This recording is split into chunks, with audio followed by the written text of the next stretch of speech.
O Evangelho segundo Marcos, capítulo 10. Jesus atravessa o Jordão. Levantando-se Jesus, foi dali para o território da Judéia, além do Jordão, e outra vez as multidões se reuniram junto a ele, e de novo ele as ensinava segundo o seu costume. A questão do divórcio. E aproximando-se, alguns fariseus o experimentaram, perguntando-lhe: é lícito ao marido repudiar sua mulher? Ele lhes respondeu: que vos ordenou Moisés? Tornaram eles: Moisés permitiu lavrar carta de divórcio e repudiar. Mas Jesus lhes disse: por causa da dureza do vosso coração, ele vos deixou escrito esse mandamento. Porém, desde o princípio da criação, Deus os fez homem e mulher. Por isso deixará o homem a seu pai e mãe, e unir-se-á a sua mulher, e com sua mulher serão os dois uma só carne. De modo que já não são dois, mas uma só carne. Portanto, o que Deus ajuntou, não separe o homem. Em casa voltaram os discípulos a interrogá-lo sobre este assunto, e ele lhes disse: quem repudiar sua mulher e casar com outra, comete adultério contra aquela. E se ela repudiar seu marido e casar com outro, comete adultério. Jesus abençoa as crianças. Então lhe trouxeram algumas crianças para que as tocasse, mas os discípulos os repreendiam. Jesus, porém, vendo isto, indignou-se e disse-lhes: deixai vir a mim os pequeninos, não os embaraceis, porque dos tais é o reino de Deus. Em verdade vos digo, quem não receber o reino de Deus como uma criança, de maneira nenhuma entrará nele. Então, tomando-as nos braços e impondo-lhes as mãos, as abençoava. O jovem rico. E pondo-se Jesus a caminho, correu um homem ao seu encontro, e ajoelhando-se, perguntou-lhe: bom mestre, que farei para herdar a vida eterna? Respondeu-lhe Jesus: porque me chamas bom? Ninguém é bom senão um, que é Deus. Sabes os mandamentos: não matarás, não adulterarás, não furtarás, não dirás falso testemunho, não defraudarás ninguém, honra a teu pai e tua mãe. Então ele respondeu: mestre, tudo isso tenho observado desde a minha juventude.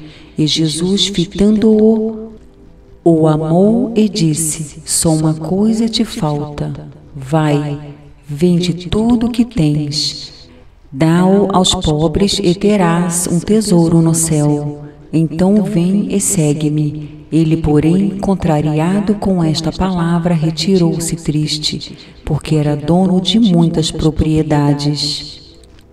O perigo das riquezas. Então Jesus, olhando ao redor, disse aos seus discípulos: quão dificilmente entrarão no reino de Deus os que têm riquezas. Os discípulos estranharam estas palavras, mas Jesus insistiu em dizer-lhes: filhos, quão difícil é para os que confiam nas riquezas entrar no reino de Deus. É mais fácil passar um camelo pelo fundo de uma agulha do que entrar um rico no reino de Deus. Eles ficaram sobremodo maravilhados, dizendo entre si: então quem pode ser salvo? Jesus, porém, fitando neles o olhar, disse: para os homens é impossível, contudo, não para Deus, porque para Deus tudo é possível. Então Pedro começou a dizer-lhe: eis que nós tudo deixamos e te seguimos. Tornou Jesus: em verdade vos digo, que ninguém há que tenha deixado casa ou irmãos ou irmãs, ou mãe, ou pai, ou filhos, ou campos por amor de mim e por amor do Evangelho, que não receba já no presente o cêntuplo de casas, irmãos, irmãs, mães, filhos e campos, com perseguições e no mundo por vir a vida eterna.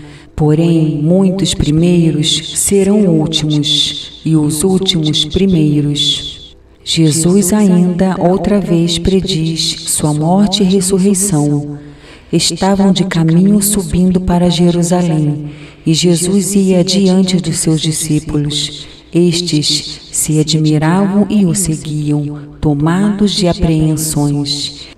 E Jesus, tornando a levar à parte os 12, passou a revelar-lhes as coisas que lhe deviam sobrevir, dizendo: Eis que subimos para Jerusalém, e o Filho do Homem será entregue aos principais sacerdotes e aos escribas. Condená-lo-ão à morte, e o entregarão aos gentios.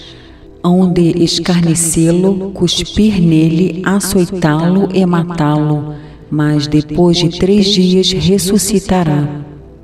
O pedido de Tiago e João. Então se aproximaram dele Tiago e João, filhos de Zebedeu, dizendo-lhe: Mestre, queremos que nos concedas o que te vamos pedir.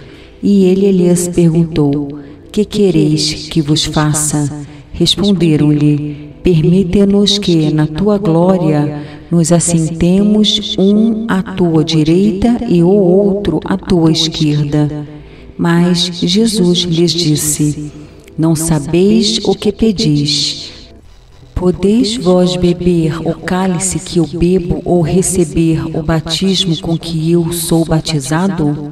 Disseram-lhe: Podemos. Tornou-lhes Jesus: Bebereis o cálice que eu bebo, recebereis o batismo com que eu sou batizado.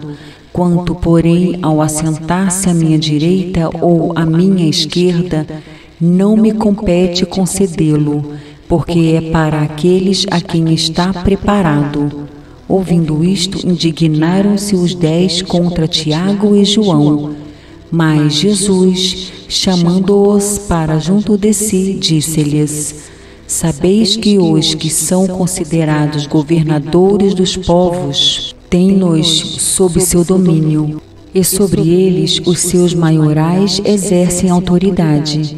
Mas entre vós não é assim.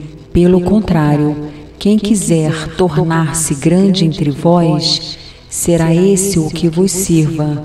E quem quiser ser o primeiro entre vós, será servo de todos. Pois o próprio Filho do Homem não veio para ser servido, mas para servir e dar a sua vida em resgate por muitos. A cura do cego de Jericó. E foram para Jericó. Quando ele saía de Jericó, juntamente com os discípulos e numerosa multidão, Bartimeu, o cego, mendigo, filho de Timeu, estava sentado à beira do caminho, e ouvindo que era Jesus, o Nazareno, pôs-se a clamar: Jesus, filho de Davi, tem compaixão de mim. E muitos o repreendiam para que se calasse, mas ele cada vez gritava mais: Filho de Davi, tem misericórdia de mim. Parou Jesus e disse: Chamai-o. Chamaram então o cego, dizendo-lhe: Tem bom ânimo, levanta-te, ele te chama. Lançando-se de si a capa, levantou-se de um salto e foi ter com Jesus.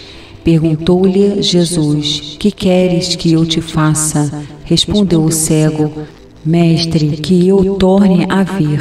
Então Jesus lhe disse: Vai, a tua fé te salvou. E imediatamente tornou a ver, e seguia a Jesus estrada fora.